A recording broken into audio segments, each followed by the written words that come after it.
Happy International Coffee Day, friends. This is Troy at Lucas Roasting Company, and this morning I wanted to take a few minutes and I wanted to do something a little different for this International Coffee Day. We missed National Coffee Day the other day. They're so close together, and anyway, here's International Coffee Day, and this is what I want to say about International Coffee Day.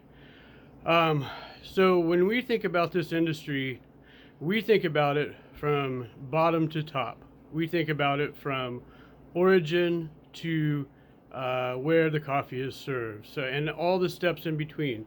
International Coffee Day to us means that it celebrates everybody in coffee that contributes to getting you the final product.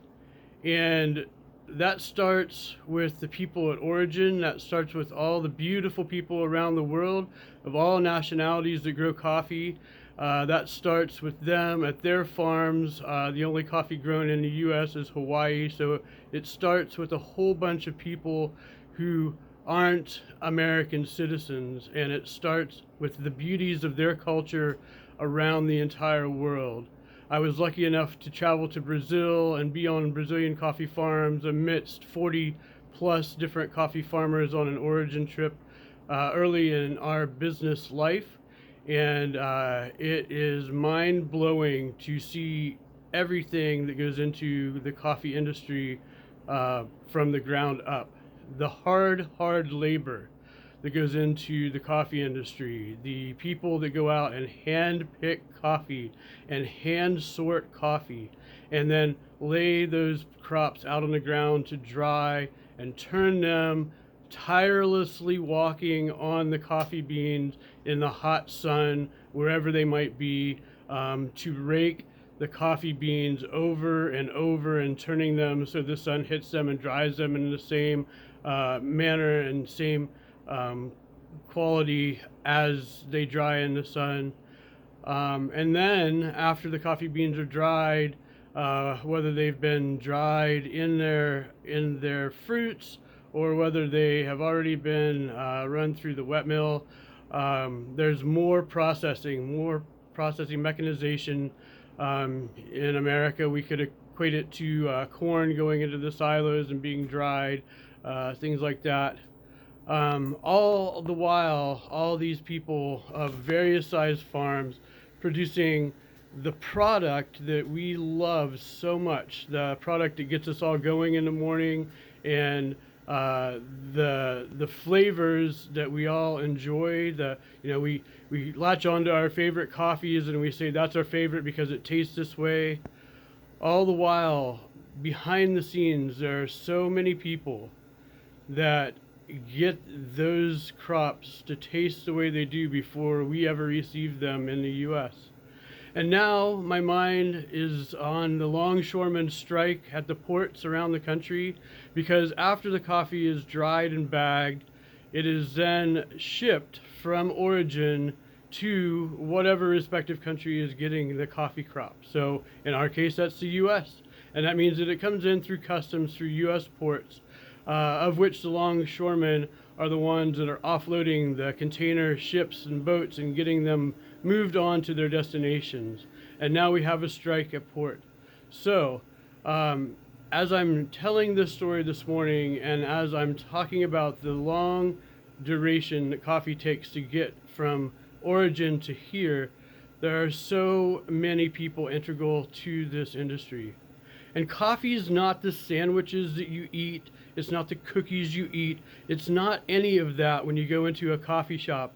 It is what comes out of that bean, what's coming out of the espresso, what's coming out of the coffee that's being made.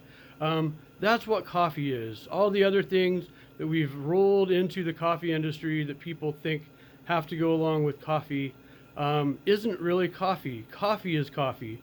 And so as we celebrate this International Coffee Day, we want to draw your attention to all the beautiful people around the world who make it happen.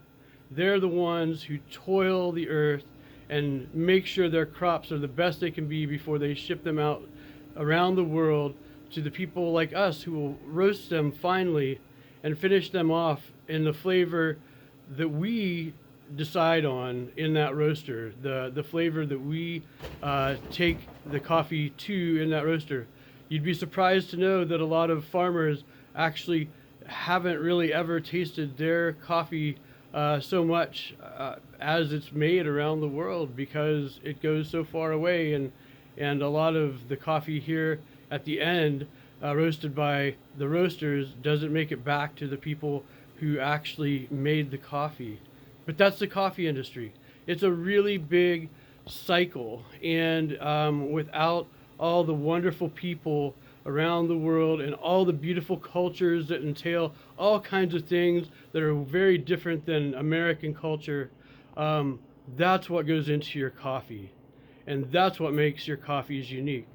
And so, why do I love the coffee industry? Because the coffee industry is filled with beautiful people that aren't like me. They don't look like me. They don't talk like me. They are beautiful people around the world who have made the coffee what it is, and have gotten it to us to take my take on how I want to roast it in order to serve it to you. So I wanted to let you know on this International Coffee Day that coffee is far more than the experience at the cafe. It is all the people behind the scenes that have made it happen and have gotten it to you, and they are all to be celebrated. So on this International Coffee Day, I celebrate all the people in the coffee industry who have played their part in getting their coffee to us and from us to you. Happy International Coffee Day.